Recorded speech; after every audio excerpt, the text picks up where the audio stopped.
لایک و ساب کنید. به خاطر شما اومدم سرمو میذارم. لطفا یه لایک و یه ساب برای هموطنتون باشه.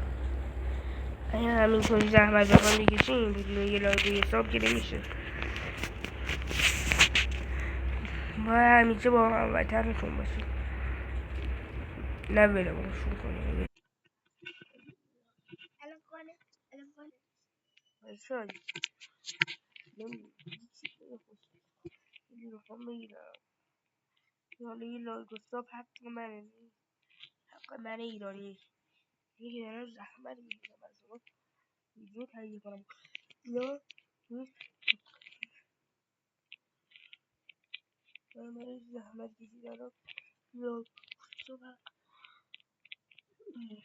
ندارم. یه لایک و ساب بدید چیزی نیست. حالا بکنید هیچی ازتون کم نمیشه.